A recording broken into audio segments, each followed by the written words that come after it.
Aquarians, let's see कि 8 मार्च 2024 के लिए divine message, goddess guidance, universal message क्या है। आज यूनिवर्स आपको क्या कहना चाहते हैं। लेकिन सुबह की शुरुआत है और आज 8 मार्च है, तो डेफिनेटली ये विमेंस डे का दिन है। तो जितनी भी फीमेल्स मुझे सुन रही हैं, देख रही हैं, उनको मैं हैप्पी विमेंस डे बोलना चाहती हूँ आज के दिन। और इसलिए नहीं कि आप लोग मेल से ज़्यादा स्ट्रॉन्ग है, आपने कुछ एक्स्ट्रॉर्डनरी लाइफ में अचीव कर लिया है, बल्कि इसलिए कि ये आपका दिन है और आपको सेलिब्रेट करना चाहिए।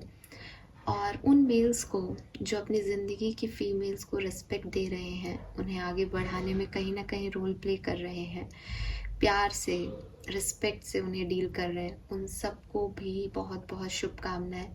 क्योंकि एज ए फीमेल मैं ज़रूर ये चीज़ मेंशन करना चाहूँगी कि जनरली एक फ़ीमेल के लिए ये काम उसके फादर करते हैं, बट आप भी मेल हैं और अगर आप अपनी ज़िंदगी में किसी फीमेल को इज़्ज़त देते हैं तो इट मीन्स कि आने वाले टाइम में आप अपनी डॉटर, अपनी बेटी को भी इज़्ज़त देंगे। तो डेफिनेटली आप सब बहुत अच्छा काम कर रहे हैं, बहुत अच्छा कर्म कर रहे हैं। मैं इस फ़िलॉसफी में बिलीव नहीं करती कि फ़ीमेल्स कमज़ोर होती हैं जिन्हें आगे बढ़ाने के लिए हमें कोई दिन मनाना चाहिए या एक दिन फीमेल्स को देने के लिए काफ़ी होता है। मेरे हिसाब से इक्वल होते हैं, चाहे वो मेल हो चाहे फीमेल। फीमेल्स को ज़्यादा बोलूँ ये भी मुझे नहीं समझ में आता। ज़्यादा और कम कोई भी नहीं है, दोनों के सामंजस्य से और बैलेंस से ही चीज़ें चल रही हैं। सृष्टि भी शिव और शक्ति से चल रही है। शिव और शक्ति जिनको हमने मेल और फीमेल कैरेक्टर्स के नाम दे रखे हैं, अदरवाइज जो परमात्मा है उस परमात्मा में भी एक मेल एनर्जी, एक फीमेल एनर्जी ही है। तो ऐसा मेरा मानना है, ये मैं मानती हूँ। इसलिए मेरे लिए ये विमेंस डे, फीमेल ओरिएंटेड हो सोच, ये सिर्फ इसलिए मैटर करती है क्योंकि हमारे समाज में पास्ट में फीमेल्स को बहुत कमज़ोर बना रखा था। तो एटलीस्ट ये लोग अब उसको अपलिफ्ट कर रहे हैं किसी भी कारण से। सो आई अप्रिशिएट इट और इसी की शुभकामनाएं मैं आप सबको दे रही हूँ। लेकिन मैं ये ज़रूर जानती हूँ कि फीमेल जो भी होती हैं उनकी लाइफ में उनके फादर हों, उनके हस्बैंड्स हों, कोई ना कोई मेल पर्सन ज़रूर होता है जो उनमें विश्वास दिखाता है, उनको आगे बढ़ने में मदद करता है। और ये मैं फादर्स के लिए ही ज़्यादा बोलना चाहूँगी क्योंकि बेटियाँ पापा की होती हैं बेटे भी होते हैं पापा के, लेकिन मैंने अपनी लाइफ के जो एक्सपीरियंसेस देखे हैं वहाँ मैंने इस चीज़ को महसूस किया है कि एक गर्ल चाइल्ड का जो रुझान होता है वो अपने फादर की तरफ, अपने पापा की तरफ, अपने पिताजी की तरफ ज़्यादा रहता है। और शायद इसी का कारण है कि जब शादी होती है तो भी फीमेल्स अपने पापा जैसे, अपने फादर जैसे जो है व्यक्ति को चुनना चाहती हैं और उन्हें अपने हस्बैंड की हर बात लगती है, मेरे पापा में भी यही चीज़ थी, मेरे पापा ये कहते थे, मेरे पापा ऐसे थे। तो कहीं ना कहीं वो उन्हीं को देखना चाहती है। वो अलग बात है कि उसकी किस्मत में आगे क्या लिखा है, उसको क्या मिलता है, that is a different thing. But अगर कोई लड़की किसी से इम्प्रेस हो रही है लड़के से, तो वो अपने फादर की इमेज ही उसमें देखना चाहती है, चाहे उसकी कभी बनी हो अपने फादर से या नहीं। एंड ये भी है कि ये जो बिगनिंग के संस्कार होते हैं ये भी फादर से ही मिलते हैं एक फीमेल को। वो सबसे पहले जो जानती है, एक जैसे कहना चाहिए ना, एक अपोजिट जेंडर को जान रही है और भाई को भी बाद में समझती है, पहले फादर को समझती है। तो वो जो है वो शायद इसका कारण हो सकता है साइकोलॉजिकली, मेडिकली आप इस चीज़ को देखें कि हाँ भाई वो अपने पिताजी को सबसे पहले देखती है तो उनसे कंसर्न होना स्वाभाविक है। माँ को देखती है तो माँ से हम कहते हैं भाई फर्स्ट अफेक्शन माँ से होता है, तो फिर उसके बाद पिताजी से ही होना चाहिए। बट मुझे लगता है कि जितनी भी बोल्ड लेडीज़ हैं, जितनी भी स्ट्रॉन्ग फीमेल्स हैं, वो सब एक अच्छे फादर की डॉटर्स हैं। वो सब अपने पिताजी के व्यक्तित्व से काफ़ी इम्प्रेस रही हैं या उनकी लाइफ में आगे बढ़ने के लिए उनके फादर का बहुत रोल प्ले है। मैं एक चीज़ शेयर करूँगी यहाँ पे, बहुत लंबा इंट्रोडक्शन नहीं दे रही हूँ, बस एक छोटी सी चीज़ शेयर करूँगी बिकॉज आज इंटरनेशनल वीमेंस डे है तो आज बनता है यार मैंने देखा है ये एक्सपीरियंस कि डिवोर्स हो रहा है लेकिन फिर बच्ची का कई बार ऐसा होता है कि पेरेंट्स जो है वो के चाहते हैं कि बच्चे का घर बना रहे, और वो कोशिश भी खूब करते हैं, लेकिन स्टिल फादर जो होते हैं घर के, वो ये कहते हैं हाँ मेरी बेटी जो चाहती है वो होगा, कोई बात नहीं तुम घर आ जाओ, कोई बात नहीं हम हैं। वो जो सपोर्ट होता है ना फादर का, उसकी वजह से वो डिसीजन आराम से हो जाते हैं। और मैंने ये लिटरली अपने पर्सनल रीडिंग में लोगों के साथ देखा है ये चीज़ें, तो इसलिए मुझे पता है ये चीज़। और ऐसे कई लोग होंगे यहाँ पे रीडिंग देखने वाले जिन्होंने अपनी लाइफ के बड़े डिसीजन ले लिए क्योंकि पीछे उनके फादर थे। तो लोगों ने कहा अरे यार ये बड़ी स्ट्रांग है, ये बड़ी बोल्ड है, इसने इतना कुछ देख लिया ज़िंदगी में। बट वो लोग जानते नहीं है कि वो इतनी स्ट्रांग इसलिए क्योंकि पिलर बन के उसके फादर खड़े थे पीछे। तो ये कई बार मुझसे शेयर किया गया है और मैंने आपसे इसलिए शेयर किया है कि डेफिनेटली वीमेंस डे है and I appreciate the female. Definitely 100% मैं फीमेल्स को एंटरप्रेन्योरशिप में आना या उनकी स्ट्रांग होना, उनका अपने लिए स्टैंड लेने को प्रीफरेंस देती हूँ, अप्रिशिएट करती हूँ। लेकिन मैं एक मेल के व्यक्तित्व की यहाँ पे छुपा नहीं सकती, उसे हाइड नहीं कर सकती कि मेल का कोई व्यक्तित्व नहीं है, फीमेल अपने आप स्ट्रांग है। नहीं, कोई ना कोई पर्सन मेल जो है वो ज़रूर होता है एक फीमेल की लाइफ में जो उसे स्ट्रांगली आगे बढ़ाता है। तो आज सब लोग हर फीमेल को अप्रिशिएट करेंगे, लेकिन मैं फीमेल्स को अप्रिशिएट करने के साथ साथ उन मेल्स को भी विमेंस डे की बधाई देना चाहती हूँ जिन्होंने फीमेल्स के मूड स्विंग्स झेले हैं, जिन्होंने उन्हें इस काबिल समझा है कि वो भी आगे बढ़ें। ऑफिस कल्चर में भी कई लोग हमें आगे नहीं बढ़ने देना चाहते, लेकिन कई लोगों में, भीड़ में एक व्यक्ति ऐसा होता है कि हाँ यार इसको करने दो काम, तुम करो, करके दिखाओ ये काम कर सकते हो। तो वो एक व्यक्ति, वो एक मेल भी मेरे लिए आज अप्रिसिएशन का हकदार है। तो जितने भी लोगों ने अपनी लाइफ में जुड़ी हुई औरतों की इज्जत की, उन्हें आगे बढ़ाया, उनकी मदद की जब उन्हें ज़रूरत थी, उन सबको मेरी तरफ से बहुत बहुत शुभकामनाएं। और आज मैं रीडिंग शुरू करती हूँ आप लोगों की गॉडेस गाइडेंस कार्ड से ही देखेंगे कि आज के लिए यूनिवर्स क्या मैसेज देना चाहते हैं। लेट्स सी एक्वेरियस 8 मार्च 2024 कुंभ राशि guidance. Okay, we have blossoming, wow, purple is the colour for day, purple and white. Yes, guiding children,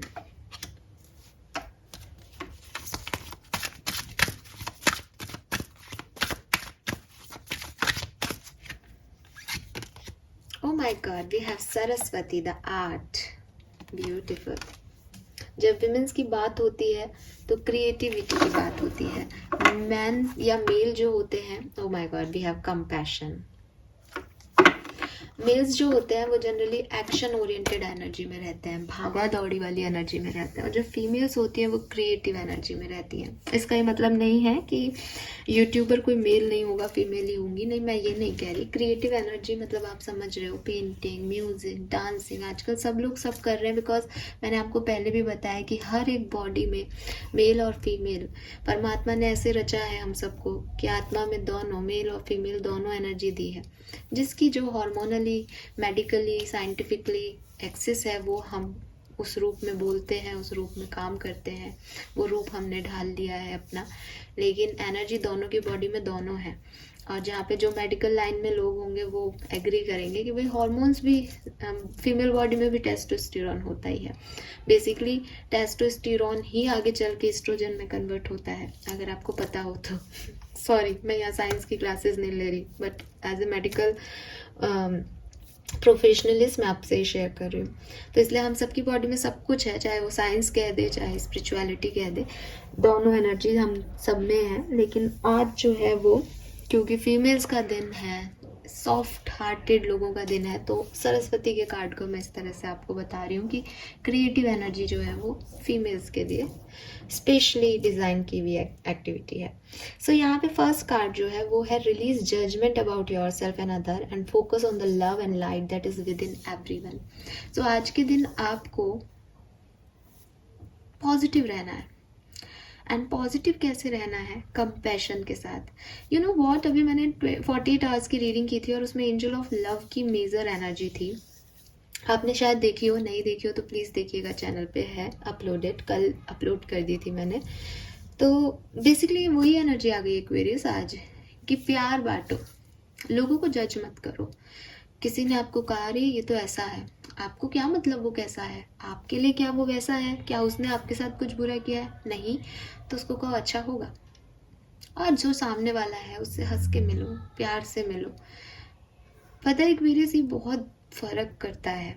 जब आप किसी को बुरे एनर्जी के साथ देखते हो ना, तो सामने वाले को इंट्यूटिवली वो एनर्जी, मतलब आप मुंह पे अच्छा बोल रहे हो बट उसको पता चल जाता है कि वो एनर्जी नहीं है। कई बार आपने सुना होगा कि अरे चापलूसी करके गया मेरे से। कहाँ से आता है ये चीज़? आपके मुंह पे इतना प्यारा बोला उस व्यक्ति ने, आपको क्यों लगा कि उसने चापलूसी की है? क्योंकि आपके और उसके वाइब्स मैच नहीं करते, आपके और उसकी एनर्जी नहीं मैच करती कहीं ना कहीं। तो ये जो चीज़ है ना, ये पता चलती है। इसलिए जेन्युइनली सोल लेवल पे अच्छा होना ज़रूरी है। और इसी को कंपैशन कह रहे हैं, कि मैं प्यार को दिखा नहीं रही। कि मैंने गाइडेंस सुना था कि आज मुझे सबसे प्यार से बात करनी है, हाँ मैं इतरा इतरा के और प्यार से बात करूँ लोगों से। वो प्यार दिखावा नहीं कह रहे आपको, आपके मन में होना चाहिए कि ठीक है, कोई बात नहीं, कोई बात नहीं, इन्होंने जो भी किया कोई बात नहीं, मुझे जजमेंट नहीं देना इनके लिए। कोई है जो इनको देख लेगा, परमात्मा है देख लेंगे, भगवान है देख लेंगे, ईश्वर है देख लेंगे, अल्लाह देख रहा है सबको। ऐसी एटीट्यूड में रहो, लेकिन अपनी इनर लाइट को बुझने मत दो। इनर लाइट का मतलब क्या है? इनर लाइट मीन्स कि मेरे मन में प्यार है, मेरी आत्मा प्यार करना जानती है। तो तुमने मेरे साथ बुरा किया तो मैं प्यार करना क्यों छोड़ दूँ? मैं सबसे प्यार से बात करूँगा, सबसे प्यार से बात करूँगी। मेरे मन में किसी के लिए कोई घृणा का भाव नहीं है, सब मेरे लिए इक्वल है। तो आपको फोकस करना है लव पे और लाइट पे, जो आपके अंदर है। आप कहोगे मेरी ज़िंदगी में प्यार नहीं है, मैं कहाँ फोकस करूँ? आपके अंदर है वो। जब आप किसी से प्यार करते हो, क्यों ऐसा होता है कि एक व्यक्ति एक कुत्ते से भी प्यार करता है, एक व्यक्ति पौधों से भी प्यार करता है, एक व्यक्ति इंसानों से भी नहीं कर पाता, या शायद करता है कि कोई व्यक्ति इंसान से प्यार। ये क्यों होता है? तो प्यार, पौधा थोड़ी उसको प्यार कर रहा है, कुत्ता थोड़ी प्यार कर रहा है, बच्चा होता है तो बच्चा थोड़ी माँ बाप को प्यार कर रहा है। वो तो पड़ा है बेड पे, उसको तो कुछ पता ही नहीं आप लोग कौन हो। वो तो ना बोल सकता है ना महसूस, बस आप उसे प्यार देते हो। वो प्यार कहाँ से आया? किसी के बदले थोड़ी दिया आपने। वो प्यार आपके अंदर से आया, वो प्यार उस रिश्ते से आया। तो जब आप ये मानना शुरू कर दो कि सामने वाला मेरे लिए कोई रिश्ता है, तो आप उसके साथ गलत कर ही नहीं सकते। ये रिश्ता दोस्ती का हो सकता है, ये रिश्ता आपके ऑफिस में काम करने वाले बॉस का हो सकता है, आपके कोलीग्स का हो सकता है, कोई भी हो, बट प्यार देना आपको आना चाहिए, क्योंकि वो आपके अंदर है। हम क्या करते हैं, ये जैसा बिहेव करेगा ना मैं भी वैसा ही करूंगा इसके साथ। एक बहुत अच्छी कहानी मैंने सुनी थी इस चीज के लिए, कि एक लकड़ी बेचने वाला ना राजा राज्य में जाता आता था, और वो महल को देख के ना हमेशा सोचता था कि ये राजा के पास कितना पैसा है। उसके इंटेंशन उनके लिए अच्छे नहीं थे। अभी राजा ने एक बार उसको बुलाया अपने यहाँ पे, और वो राजा ने उसको देखा और बोला कि नहीं नहीं, इससे मैं काम नहीं करवाऊंगा। अब लकड़ी बोलने वाला बोला कि देखो, मेरे को तो जानता ही था कि ये तो ईगोइस्टिक राजा है, ये तो कहाँ मुझसे काम कराएगा, चला जाता है। मंत्री जी ने पूछा कि आपको क्यों इससे नहीं करानी थी, काम क्यों नहीं कराया आपने इस मंत्री इससे, लकड़हारे से? तो उन्होंने कहा कि मुझे ये अच्छा नहीं लगा। राजा जी ने कहा मुझे ये व्यक्ति अच्छा नहीं लगा। बहुत साल बीत गए। अब राजा जी की मृत्यु हुई तो वो मौत पे वो बनाते हैं जो लकड़ी से पूरा एक चारपाई टाइप, वो जो है उन्होंने अर्थी जो सजाते हैं, वो लकड़हारे को बुलाया। हुए वहाँ पे गांव में वही अवेलेबल था, उसको बुलाया। तो उस लकड़हारे ने बोला कि महाराज मेरे से तो काम कराना ही नहीं चाहते थे, आज क्यों बुलाया आपने? तो बोला कि महाराज ने ऐसे तो कुछ कहा नहीं था, पर जाते जाते बोला था कि अब मेरी तबीयत ठीक नहीं है, अगर मृत्यु हो जाए तो उसी लकड़हारे को बुला लेना। तो बोले कि वाह, कुछ सालों पहले तो आपके महाराज ने मना कर दिया था। तो वो साहूकार बोला कि तुमने राजा के बारे में कभी कुछ अच्छा सोचा था क्या? तो उसने बोला तो नहीं, लेकिन वो बड़ा परेशान सा हो गया। तो उसने बोला, जो भी उनके राजमहल में थे, कि जब तुमने उनके लिए अच्छा नहीं सोच रखा था तो उन्होंने मना कर दिया, जब तुम इस चीज़ से उबर गए, जब तुम इन चीज़ों को भूल गए, तो उन्होंने इस चीज़ के लिए हाँ कर दिया। तुम्हारे वाइब्रेशन, तुम्हारी एनर्जी उन तक हमेशा से पहुंच रहे थे, चाहे तुम उन्हें जानते थे या नहीं जानते थे। तो कभी कभी हम राह चलते आदमी को भी करते हैं तो वो वाइब्रेशन कैच होते हैं। इसे ही एनर्जी कह रहे हैं कि मैं आपको जानती नहीं हूँ, लेकिन मैं फिर भी सारे वाइब्रेशन आपके पढ़ रही हूँ। तो ये चीज़ होती है कि आप किसी को प्यार दोगे तो अपने आप उससे प्यार, जेन्युइन केयर आपको मिलेगी। और आप उसका बुरा चाहोगे तो फिर आपको वही मिलने लग जाएगा उस व्यक्ति से। अगर आप सेल्फिश हो जाओगे, आप अपना सोचोगे। अभी स्टोरी लाइन में मुझे नहीं पता मैंने आपको कितने तरीके से सुना है, क्योंकि टाइम की बंदिशें होती हैं मेरे पास, लेकिन समझो आप चीज़ को कि उनका कोई लेना देना नहीं था, बट हमेशा आते जाते उस घर को एक बुरी नज़र से देखना, उस महल को एक बुरी नज़र से देखना। तो जब पहली बार मिले तो कैच ही नहीं हुए वाइब्रेशन, ना ही हो गया कि नहीं इससे काम नहीं कराना। और ऐसा आपके और मेरे साथ भी होता है कि नहीं नहीं इसको तो जान दो, इससे तो बात ही नहीं करनी। तो वही है कि अगर आपके इंटेंशन अच्छे हैं किसी के लिए तो आपको वो चीज़ मिलेगी। और इंटेंशन देने का काम आपका है। किसी को जज करोगे, किसी पे कुछ उलझुल कमेंट करोगे, तो वो क्यों आपको अच्छा समझेगा या अच्छा आपको वाइब्रेशन देगा यार? कैसे पॉसिबल है ये? सो ये चीज़ आपको नहीं करनी है, 8 मार्च को भी नहीं करनी है और लाइफ में कभी भी नहीं करनी है। Then we have blossoming. You are just getting started, so have patience with yourself and the process and do not give up. हो सकता है आप में से कुछ लोगों को एंजाइटी हो सकता है कुछ लोगों को लगे मेरा ये काम नहीं हो रहा, ऐसे करना चाहिए था, डर लग रहा है किसी चीज़ में। तो यूनिवर्स कह रहे हैं कि अभी एक न्यू रास्ता तय करना शुरू किया है, अभी निकले हो सफ़र पे, अभी शुरुआत हो रही है, अभी कली खिली है। अब तुम क्यों इतनी जल्दी चाहते हो कि ये फ्लावर हो जाए? क्यों इतनी जल्दी चाहते हो कि ये काम तुरंत हो जाए? पेशेंस रखो, गिव अप मत करो इस सिचुएशन पे, आगे चलते रहो। कली को फाड़ के फूल नहीं बनाया जाता कि उसकी कलियों को खींच लिया जाए और वो फूल बन जाएगा, नहीं। तो इसलिए इस काम में जल्दबाजी ठीक नहीं है, इसको अपने पेशेंस से ही हैंडल करो। बट इसका मतलब ये नहीं कि काम कभी नहीं होगा, उसकी अश्योरिटी भी यहाँ पे आपको मिल रही है। डोंट गिव अप नहीं करना है सिचुएशन पे। Fine. Then we have guiding children. You are good at helping, counseling and healing. Use your skills to help children now. अगर आपके आसपास कोई अनाथ आश्रम है, अगर आपके आसपास कोई ऐसी जगह है जो स्पेशल चाइल्ड के स्कूल्स होते हैं, तो वहाँ विजिट कीजिए, एक्वेरियस छोटे बच्चों पे काम कीजिए। आपके अंदर वो काबिलियत है कि आप हील करते हो छोटे बच्चों को, आप बच्चों के साथ बच्चे बन जाते हो, आपका नेचर बहुत चाइल्डिश है, आप ज़िंदगी को जीना चाहते हो। मे बी आप भी तकलीफ़ में हो, मे बी आपको भी हीलिंग की ज़रूरत है। तो यूनिवर्स कुछ कह रहे हैं आपसे, अगर आपके घर में बच्चे हैं आप उनके साथ समय बिताएं, उनके साथ आपकी हीलिंग होगी और उन्हें भी अच्छा लगता है, क्योंकि आपकी एडवाइस, आपकी जो ऑरा है वो उन्हें हील करता है, उन्हें अच्छा लगता है। काफ़ी लोग एग्री करेंगे यहाँ पे कि काफ़ी एक्वेरियंस से बच्चों की एनर्जी बहुत जुड़ती होगी आपसे, तो इसीलिए कार्ड है भाई यहाँ पे। और आप खुद मदर फादर हैं तो अपने बच्चों के साथ समय बिताएं, शायद आप नहीं बिता रहे हैं। और अगर आप सिंगल हो, आपको लगता है नहीं हमारे घर में भी बच्चे नहीं है, तो जैसा मैंने कहा ट्रैफिक सिग्नल पे भी बच्चे मिल जाएंगे आपको, आपके शहर में अनाथ आश्रम में भी बहुत से ऐसे बच्चे होते हैं जो सिर्फ मतलब आपको लगता है ना कभी कभी कि मेरी ज़िंदगी में बड़ी परेशानियां हैं, मेरी लाइफ में कोई नहीं है, मैं अकेला हो गया हूँ, मैं अकेली हो गई हूँ। लिटरली उन जगहों पे जाके देखो, वहाँ बहुत सारे छोटे बच्चे आपको खिलखिलाते हुए उन चीज़ों में भी खुश दिखेंगे जो शायद आपका और मेरा जैसा व्यक्ति सोचे अरे इतनी सी चीज़ों में लोग इतने खुश हैं, क्योंकि उनके पास वो मेजर जो चीज़ होती है ना, जो परिवार जिसे कहते हो, जो मैंने अभी भी बोला कि कोई पीछे खड़ा है, जिसको हम नज़रअंदाज करते रहते हैं एक्वेरियस, जिसको हम ये सोचते हैं कि ये तो कोई है ही नहीं, ग्रांटेड ले लेते हैं ज़िंदगी में कि मेरा प्यार छोड़ के चला गया, वो लड़की छोड़ के चली गई, वो लड़का छोड़ के चला गया, वो कब आएगा मैम, वो प्यार करते हैं या नहीं, करंट फीलिंग एनर्जी देखते हैं, ये देखते हैं वो देखते हैं। और घर में हमारे परिवार वाले किसी दूसरे कमरे में बैठे होते हैं, हमें पता भी नहीं होता वो क्या महसूस कर रहे हैं। वो इससे पहले कि दुनिया से वो लोग चले जाएं, आपकी लाइफ में वो लोग नहीं रहें, आपकी शादी हो जाए, आप किसी और घर में चले जाएं, उससे पहले उनको समय दें। ऐसे बच्चे भी जब बड़े हो जाएंगे तो वो आपके पास नहीं आएंगे, उनकी अपनी दुनिया हो जाएगी जैसे आपकी है, इसलिए उनको समय दो। तो ये मैसेज जो है वो आपको यही कह रहा है हालांकि मैसेज तो खैर यही कह रहा है कि बच्चों के साथ समय बिताएं, आप में हीलिंग कैपेबिलिटीज़ हैं इसलिए, और आपकी भी हीलिंग हो जाएगी। बट ये बात यहाँ तक पहुँच गई है तो यस, मैं आपको कह रही हूँ कि सिर्फ कुछ लोगों के लिए डेफिनेटली अटैचमेंट्स होते हैं, प्यार भी होता है, और ये सब मैं मानती हूँ, इसीलिए मैं आपको रीडिंग्स भी देती हूँ।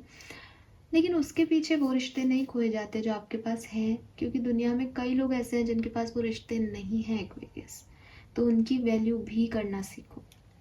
एंड लास्टली है art, express your self through creative activity. So definitely universe आपसे चाहते हैं कि आप अपनी क्रिएटिव एक्टिविटीज़ को इन्फ्लुएंस हो, मतलब लोगों से, अच्छे लोगों से इन्फ्लुएंस, मतलब जैसे कोई अच्छा राइटर है तो उसकी बुक आपने पढ़ी है तो आप इन्फ्लुएंस हो के आप भी बुक लिखना शुरू करें। आप में कोई ऑलरेडी टैलेंट है तो इन्फ्लुएंस होने की ज़रूरत नहीं है, आप उस टैलेंट में आगे बढ़ें। आपको लगता है कि मैंने सब कुछ कर लिया तो कुछ डिफरेंट करके देखें लाइफ में। जैसे आप पेंटिंग तो मैं करती हूँ, डांसिंग भी करती हूँ, समय निकाल के कर लेती हूँ, तो कुकिंग स्टार्ट कर दीजिए। कुकिंग करते हैं तो योगा स्टार्ट कर दीजिए, कुछ और करना स्टार्ट कर दीजिए। पेंटिंग के भी कई तरीके होते हैं, अगर आपको एक तरह की पेंटिंग आती है आप दूसरी सीख लीजिए। इट्स लाइक कि अपने जो भी एक्सप्रेशंस हैं उनको अलग अलग आर्ट फॉर्म में आप जो है आगे लाके बताइए, लोगों के सामने लाइए। वो आपके लिए भी अच्छा है, आपका टाइम भी स्पेंड होगा, नेगेटिविटी से भी बचे रहोगे, एंड ये हीलिंग होती है एक्वेरियस। कभी करके देखना। जैसे मुझे ड्राइंग बहुत पसंद है, मुझे आती नहीं है ऐसे, कोई बहुत स्पेशल ड्राइंग नहीं करती हूँ मैं, लेकिन जब भी मैं अपने स्केच पेन, या जैसे कोई बच्चा होता है घर में, नीज वगैरह मेरी, तो मैं लेके बैठ जाती हूँ कि हाँ हाँ मैं भी करूँगी, और 1 घंटा पता ही नहीं चलता कि कैसे निकल गया, और उस समय कोई नेगेटिव थॉट्स नहीं आते, कुछ नहीं आता, बस एंजॉय करके हंस खेल के कर लेते हैं। कभी कभी मैं अकेली भी लेके बैठ जाती हूँ कि आज आज मैं ये बनाऊँगी, टेढ़ा मेढ़ा बनता है, बिगड़ता है, लेकिन मेरा टाइम चला जाता है, एंड बहुत सुंदर सा कुछ जो है अच्छा सा फील होता है कि हाँ चलो सेटिस्फेक्शन लाइफ के लिए। तो आप करके देखना, ये तो सच में होता है। So this is all for you guys, thank you so much reading को देखने के लिए। होप कि आपसे रेजोनेट किए होंगे मैसेज और आप इसे अपनी लाइफ में फॉलो करेंगे। Bye bye.